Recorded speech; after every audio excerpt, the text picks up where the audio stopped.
Hello, my name is EaTenMark. I'm late to this video. The 10 thing, 10 thing, no, 10 next big things in wrestling that's already flop. There are so many flop in pro wrestling history, so many missed opportunity. Maybe the wrestler is too green and cannot do something amazing, or just they need more development time, or just need more time. There's so many. Oh, I remember the recent memories like Gable Stevenson. Like that's the biggest flop that WWE made, and then you put him on Raw, and then after that, a lot of allegations, and I would not like to speak of. So yeah, let's listen. I do not like the word flopped. I've ruined the video already, but it's true. The machine can always get behind you and something clicks. I mean, technically, Steve Austin was a so-called flop when he joined the then Steve Austin in WWE wasn't a flop. I think it's just to me, in my opinion, that he could do something with the ringmaster character, especially he could do a lot of things, but I don't know WWE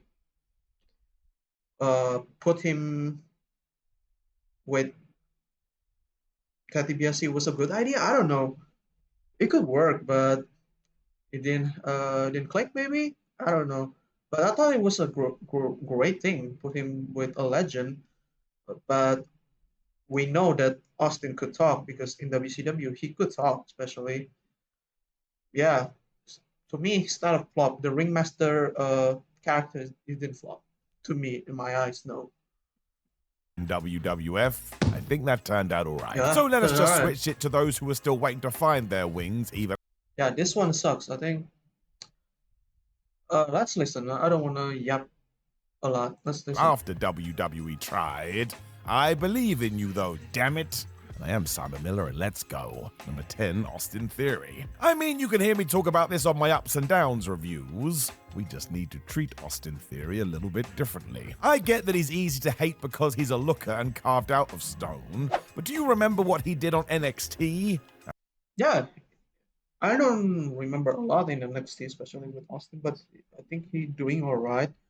And then when he went to main roster, he just became. Remember the pandemic era? He kind of became a Seth Rollins lackey, if I remember correctly. And then I don't know after that. It's just that era at the time is just a blur. That's the theory I want on the main roster. Just a bit of a lovable goof. I think Triple H realizes this because he was pulling the NXT strings then. Yeah, the way it was alright. Was alright. Alright group. And we have teased turning Austin for what feels like years now. I think when we try. Which currently they're trying to turning him face. Which is I don't know if it's going to click, but they push him to want him to turn things around. I think it's a good idea to him to change character, and I wouldn't mind that, especially. And then, especially with his tag partner Grayson Waller is such a great heel. I think, yeah, I think it's time to put him in the babyface character, the babyface era of Austin Theory. Try properly, it's gonna work. If nothing else, none of this was really his fault, because when it was time to go hard, what did we do? We told Theory his story was all about a giant gold egg. Yes. Oh my God. So, man, Vince was weird. I know you got paid to do this advertisement, but come on, man, you could do something creative instead of finding eggs. It's just wasting times, man. And I don't want to discredit Vince. I think Vince saw Theory as a main eventer, and I think too that Austin is a main eventer too because his Evolve days on his indie days was great. He so much talented. He can talk. I think the timing and then just the storyline that Vince put him, it just didn't clicks. So yeah, it feels like Vince for me, to me, Vince kind of ruined it because he put him in the to be great, and then you put him as a United States champion. It was okay, but still, winning the Money in the Bank one to me is like not a good idea. Not a good idea. It's not a joke either. Yep. That is what we chose to do. Pray tell why this failed to catch on. So sure, it's fair to say round one was not as expected. And that US title run wasn't great. But I believe, like Bo Dallas, watch this space. Number 9. Yeah, I believe in him. Like it's same with Triple H, man. I think cashing in for the United States champion was a worst idea ever. I don't know what the heck Triple H thinking about. Could just uh Austin just lose. You can just put him put him against Roman, even though he's going to lose. At least make him memorable or something. This isn't like memorable at all when he cashed in on Seth Rollins. I mean, I understand. Never. There's no like rules to say that hey, you could just go for United States or Intercontinental or whatever for the Money in the Bank one, but just stupid idea. But at least he's doing all right again, especially this episode of NXT. Like in the Vengeance, is it fun? I forgot. Is it Vengeance Day or the next pay per view is going to face Obafemi an Triple Threat? It's going to be amazing. Now, number 9, Wardlow. Oh boy, oh boy. Wardlow. It just doesn't make sense. I would say on at least 2 occasions we were good to go with Wardlow, and we didn't follow through. I don't want to speculate as I don't know, but it is weird. These days he's not even on TV. Yeah, where is this man? I don't know. Why AW keep ruining talents, man? The MJF one. Stuff happens. And then after he beat MJF, he didn't do nothing. He didn't do nothing. He just do nothing. Nothing at all. No championship opportunity, or just put him in the main event scene against the best of the best. You could put him against Kenny Omega, against John Moxley, Swerve Strickland, Christian, Jungle Boy, or Jack Perry, not Jungle Boy anymore. It's just I don't know. Sucks because I kind of like Wardlow, one of the coolest powerbomb ever. But I don't know. Just Tony Khan didn't believe him, or I don't know. Just trying to not fully put him in that ladder of greatness, or just ladder of main eventer. I don't know. Now, this could be an injury, but it still makes it all very sad. Wardlow felt like a guy who could offer something different for A. If he's injury or something, I'm praying for Wardlow for speedy recovery. But after this, come on, Tony. It's time to put him where he belongs. You lose Ricky Starks. You lose Warlow. Not you lose Warlow. You lose Miro. You lose Malachi. Put someone like him, Buddy, and the big dog. I forgot his name. Push a lot of this talent, so you can still because AW is it's a good thing for professional wrestling, but AW just don't know what they're doing. It's just keep putting the same name over and over again. You have like in-house talent, even though they're not in-house, but at least to me, they're in-house talent. AEW, but it was such a stop-start push. I'm Yep. not sure anyone felt like they could truly get behind him. I suppose we fell into a pattern because Wardlow went from group to group to group. Yeah, his final one is with not J Cole, Adam Cole. Okay, and now he's missing again. And every time it was ready to hit, Yep, this he one. just didn't. After a while, it is boy that cried wolf. You stop believing in it. I think you can get one more proper push with Ward, but you have to go all the way. If not, maybe it's time to let him go and try elsewhere. I mean, I think somebody can definitely use this guy. Number 8, Alberto. Boy, this one he got pushed to the top too early. I mean, he's got cool entrance. I'm not giving that a prop. Give a clap for Vince and just the entrance was chef's kiss. Cool. Del Rio. So it is not easy to talk Yep. Especially with Soraya incident, that stuff a lot happening, and then he got rewarded by winning a Triple A champion, which is congratulations, Conan. talk about Alberto Del Rio. Go on Google, that is a horrible story. Yep. The truth is, Don't though, when Google- don't WWE Google it. brought him in, they wanted Del Rio to be their new Mexican babyface. Given he had size, management were even more excited. You know the deal. Rey Mysterio is too small. So stupid. Every time we did try this, however, it did Now I remember this back in 2014. I kind of liked Del Rio back in the when he faced Big Show for the world champion, and I kind of enjoyed it. But after that, it's just did not work. Alberto was never accepted as a good guy, and while his heel run was alright, Yep, it wasn't they at the don't know, level sorry. those in charge wanted.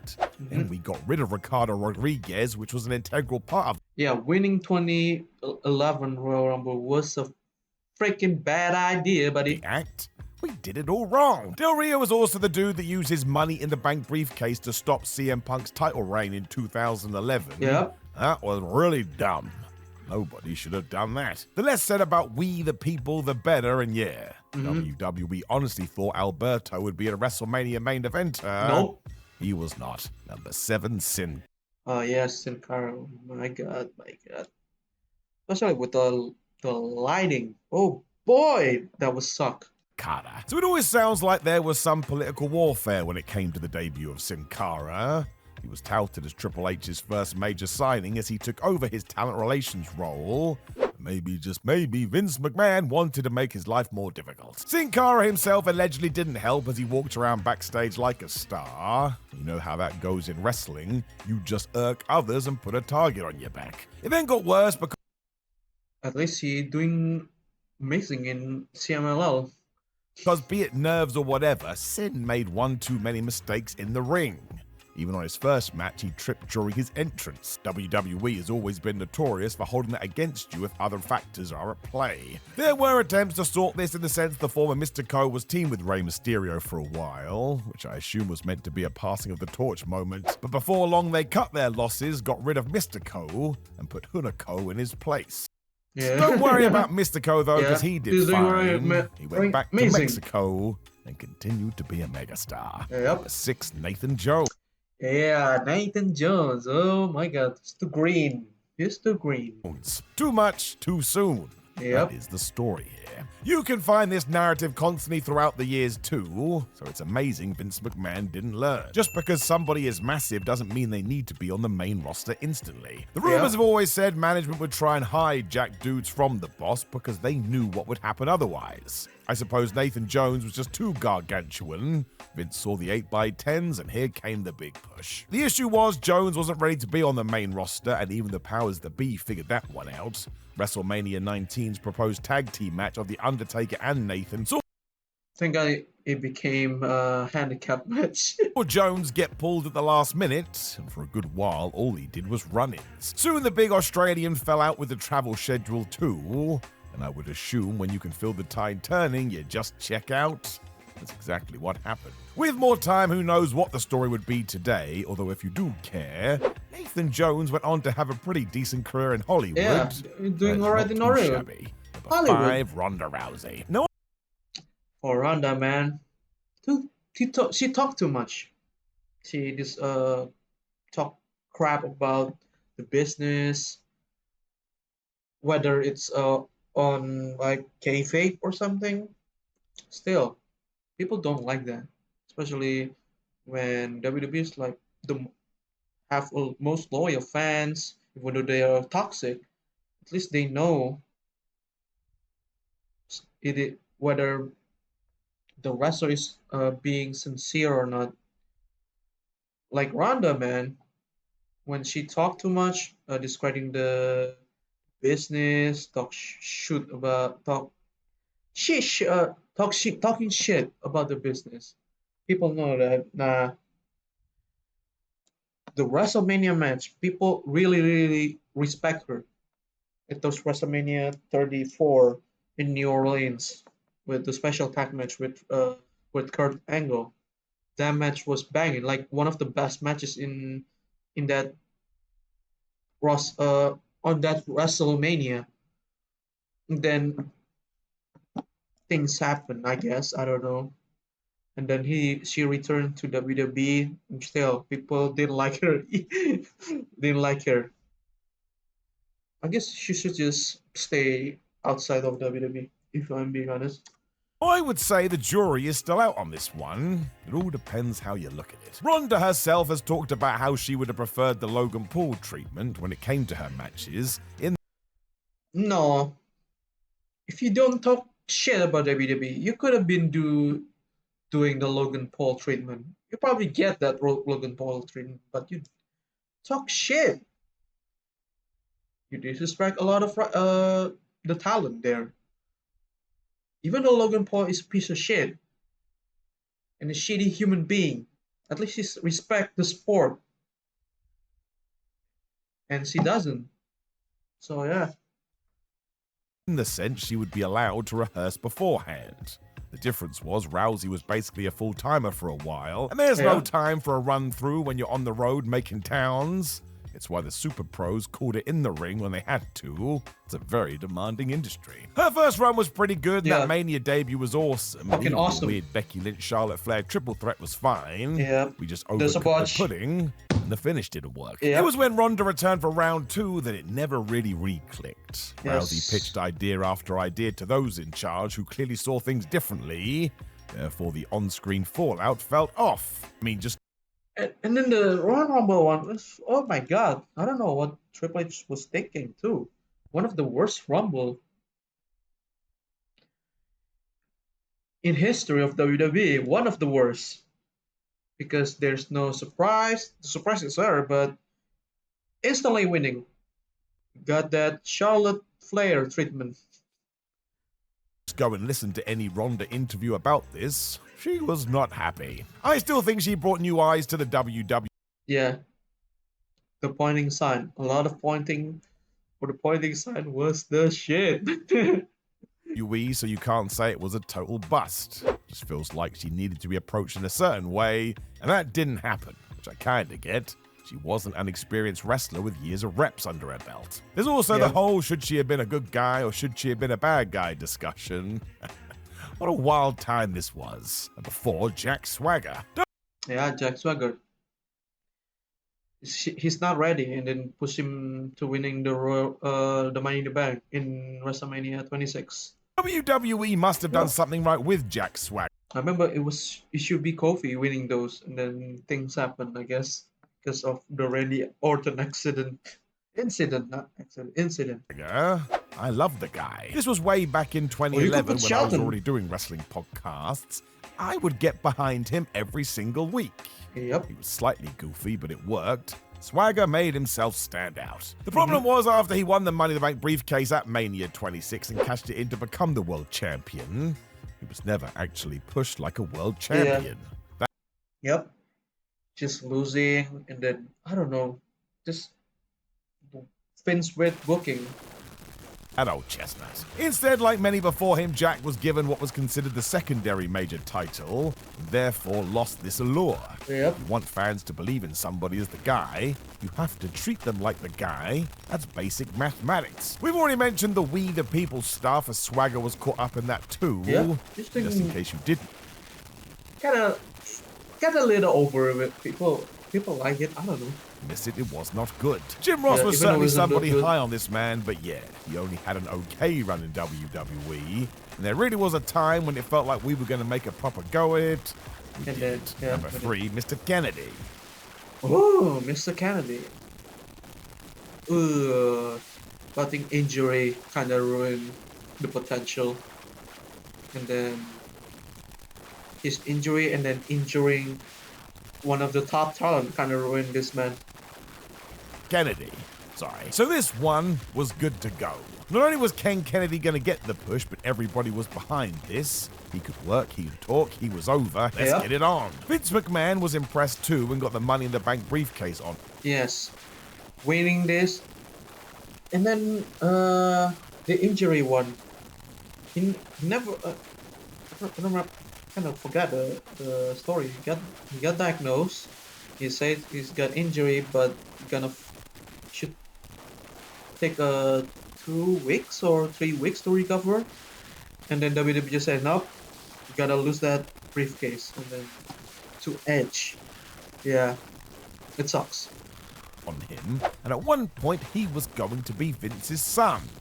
That would have been a stupid storyline, but hey, it does mean you're going to be focused on quite heavily. And then, man, it all went bad. Soon after getting the magic case, Kennedy got injured and lost it to Edge, when we learned that this was an error. Yep, an error. It was not as bad as first thought. It sucks. As soon as that was done, he was caught up in a wellness policy suspension, and then he ran afoul of John Cena and Randy Orton.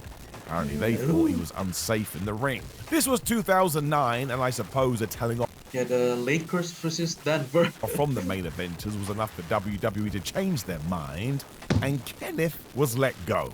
Yeah. Woo! That sucks, because people saw the potential in Mr. Kennedy. Just things happen. To be honest, is you flop? Really flop? I don't know. It's decent. I don't know. This really was crazy. We all thought he was going to be the champ. He did have a decent run in TNA, but let's be honest, when he was doing that, most assumed Kennedy would be headlining WrestleMania. When did he join TNA? 2009? I don't know. I don't remember those days. Yeah? Oh, what could have been? What could have been? To Vladimir. Our Vladimir Kozlov finisher. Darren Kern was a banger. But I think he got pushed too early. Kozlov. This was so weird. It was 2008. For some reason, WWE thought it was 1987. I'm just not sure fans en masse wanted to see angry foreign heel. Yeah. It should be just this pure athlete. You could just make a storyline about this athlete for Russia is trying to tear down WWE, and people wouldn't mind seeing that happening. But this foreign heel again, like, so stupid. Especially as it felt so cliche. Kozlov was also thrust into the spot with no real push. It was almost like Vince McMahon was searching for new ideas. He panicked and picked an old one instead. Vladimir got all the help too, as he even defeated The Undertaker on SmackDown, and that never happened. He had a proper war with Triple H over the world title, but again, that lacked heat as the crowd didn't really care. WWE soon gave up on this, with Vlad being moved into a comedy gimmick with Santino Marella and Hay. Which isn't that bad. Funny. It was also a huge 180 shift. With hindsight, I think WWE saw Kozlov as an Ivan Drago figure. Again, we were long past that. Rocky IV was released in 1985. It could work, but it's just not foreign. Just don't do foreign heel. The cliche foreign heel. This one, disrespect Russia, disrespect American. Don't do it. Just say that he's from Russia. He's trying to bring everybody down. The top star is gonna take that shit down. Gonna face the best of the best and put them down. Like, that's it. We'll make, and then have a manager would be good. Be like the WWE. I remember those ECW promos. So we were 23 years too late. Number one. Yeah, I said it before. Gable Stevenson. Such a tragedy. Gable Steven. Oh boy. He had potential, but when pure wrestler, right? Got the moniker the next Kurt Angle. People gonna Either love it or going to hate it. Hate it, not hate it. Hate it. Chad Gable was the one. You should get that moniker, the next Kurt Angle, even though I think he's the next Chad Gable. But he should be the one, like, get the torch for, if I'm being honest, get the torch for Kurt Angle. But it didn't happen. Shorty G happened. And Gable Stevenson. He's a wrestler, but he's not Kurt Angle. He's different. Different. Gable Stevenson. I mean, we likely shouldn't have called him the next Kurt Angle. Yeah. That bar is way too high. Gable Stevenson did arrive in WWE as a wrestling Olympic gold medalist, and look, in that field he was amazing. Many called him one of the best of all time. It's why WWE and UFC wanted to sign him up, and why when WWE got him, he was put in NXT. With TKO happening, hopefully he could join UFC. But I don't know, with the allegations and stuff, I think he trying to do something on in the NFL. If I remember, and then he got cut. So. But on a mega deal, they wanted to make this work. It didn't. There is no real reason either.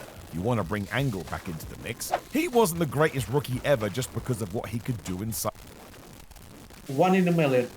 One of the greatest talent. One of the greatest wrestler. It will never happen again. The closest thing ever is just Chad Gable. Kind of same, even have the same lane. Good pure wrestler, but we never going to get this kind of wrestler ever again. I don't know, the next 10 years, 5 years, I don't know. Kurt Angle is just one of the rarest breed in professional wrestling. It's just is. Inside the ring. Kurt figured out character and sports entertainment within what?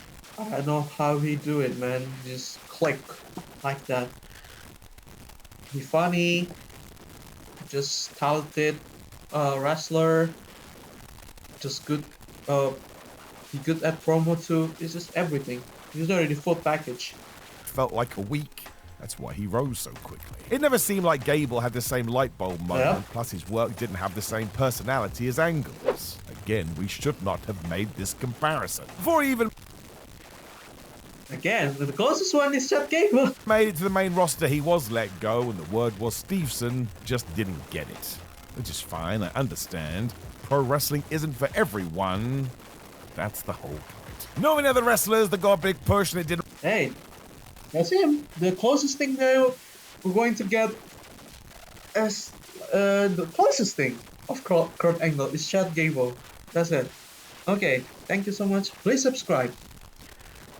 Yeah, I think if we search flop in dictionary, Gable Stevenson is going to be there. The picture of him. That's it. Thank you. Please subscribe. Thank you so much. Alright, goodbye.